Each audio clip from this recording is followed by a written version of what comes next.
예, 안녕하십니까. 정 본부장입니다. 오늘은 우리가 바라는 대한민국 그 8번째 이야기, 대충대충이 없는 사회에 대해서 이야기하겠습니다. 박사님 안녕하십니까? 네. 아주 주제가 매우 재미있습니다. 대충대충이란 말도 찾아보니까 표준말인 것 같아요. 대개가 무엇을 신중하게 생각하지 않고 그냥 임시 방편으로 나가는 걸 대충 한다고 그러지 않습니까? 그런데 우리 사회가 이제 어느 정도 제도적으로도 정착이 되고 민주적인 여러 가지 모습들이 보이는데 아직도 정치, 경제, 사회, 문화 모든 면에 좀 얼렁뚱땅, 대충대충 이런 흐름이 있는 것 같아요. 그래서 앞으로도 더 좀 애드밴스드 된 사회로 가기 위해서는 이런 것부터 우리가 좀 고쳐야 되지 않을까 이런 생각이 듭니다. 이 문제는 우리 국민의 무의식적 특징과도 좀 연결이 됩니다. 예. 우리 국민들은 감성이 매우 풍부합니다. 그래서 좀 나쁘게 보면 비논리적이고요, 좋게 보면 아주 정이 많은 민족입니다. 무엇이든지 어떤 한 특성이 꼭 나쁜 것만 있고 꼭 좋은 것만 있고 이렇게 볼 수는 없고 언제나 빛과 그림자가 있긴 마련이죠. 그렇다면 우리는 이제 좀 긍정적인 면을 되살리고 부정적인 면은 점점 조금 약화시키는 그런 노력이 필요한데 감성이 앞서다 보니까 비논리적이 되고 또 비논리적이 되다 보니까 그냥 임시방편 속말로 땜방질만 해갖고 얼렁뚱땅 넘어가서 그 순간만 모면하려는 그런 부분이 정부 정책에도 상당히 있습니다. 대학 교육도 그렇고요, 대학 교육 제도도 그렇고 또 아파트 재건축 문제도 그렇고 모든 정책이 지난번에 안정적이고 예측 가능하지 않는다 그 말 했는데 그것도 따지고 보면 우리가 대충 넘어가기 때문에 예측이 불가능한 것이 되지 않을까, 서로 연결성이 됩니다. 그래서 항상 모든 걸 신중하게 생각하고 좀 장기적인 안목으로 모든 정책들도 입안했으면 좋겠어요.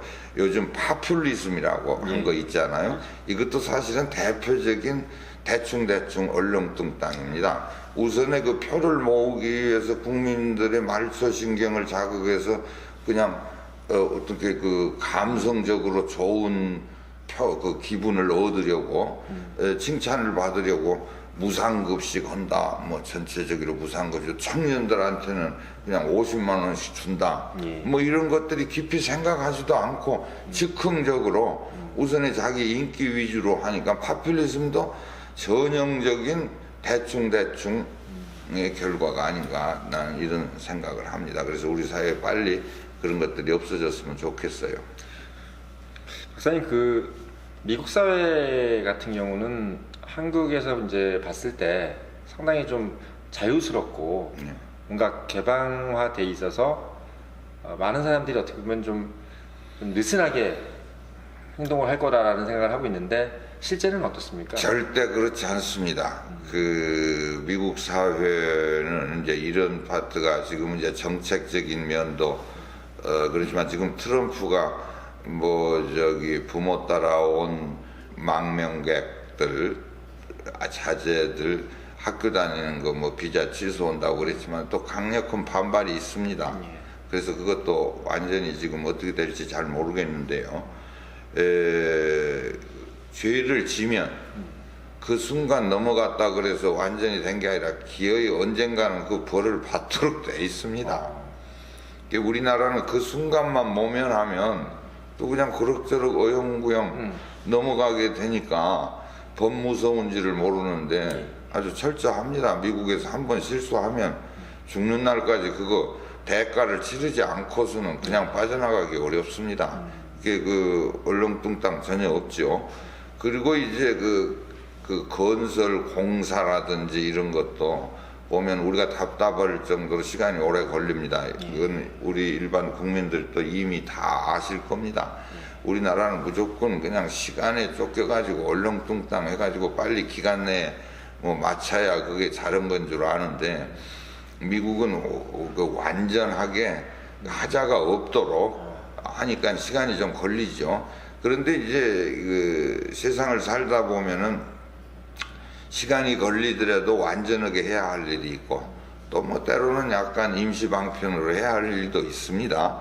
그러나 우리는 시간이 걸리더라도 완전하게 해야 할 일을 임시 방편적으로 하기 때문에 지난번 세월호 같은 사건도 났습니다.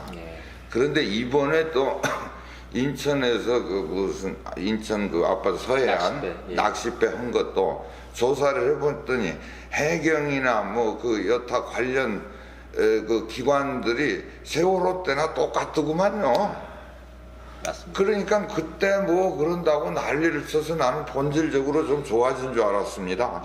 그랬더니 도로 마찬가지야. 그냥 그 순간 지나고 어영부영. 그러면 또 다시 그 매너리즘에 빠져가지고 하던 대로 또 대충 이게 아주 그 큰 문제입니다.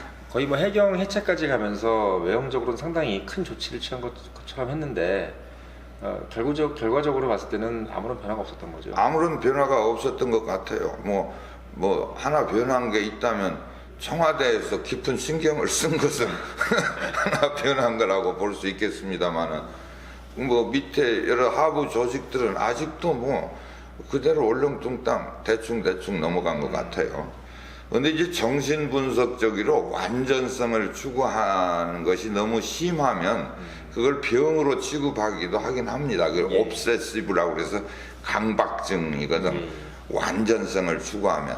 그러니까 이제 그게 문제가 되기도 하지만 그런 그 강박적 상태까지 가는 건 너무 이제 과한 거고, 적어도 우리가 어느 정도 그 미래 장기간을 보고 그 실수가 없도록 해야 됩니다. 개인의 삶도 마찬가지입니다.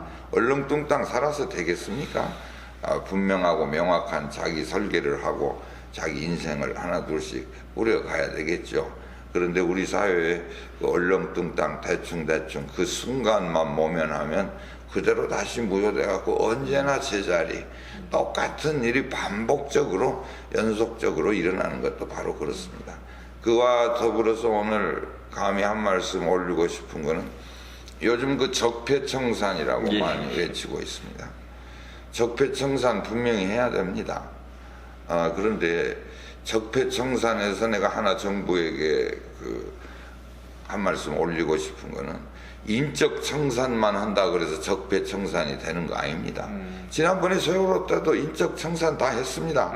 선장이고 뭐고 다 징역 갔습니다. 그런데 오늘 또 이 지경이다.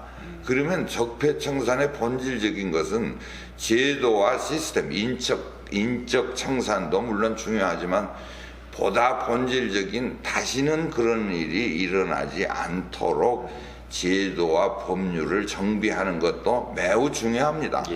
그런데 지금 얼핏 보기에는 인적 청산에만 적폐청산이 집중을 하고 있는 것 같으니까, 그 당한 사람의 입장에서는 뭐 정치 보복 아니냐 이러한 넋두리가 나올 수도 있겠다. 그래서 이번 차제에 적폐청산에 대한 국민적 동의를 분명히 얻고 우리 사회가 더 한 단계 업그레이드 되기 위해서는 적폐청산의 밑바닥에 깔려있는 본질적인 제도와 법률을 정비해야 되겠다. 나는 그것도 매우 중요한 일이다. 이런 생각을 합니다. 오늘은 대충이 없는 사회라는 제목으로 이야기했었습니다.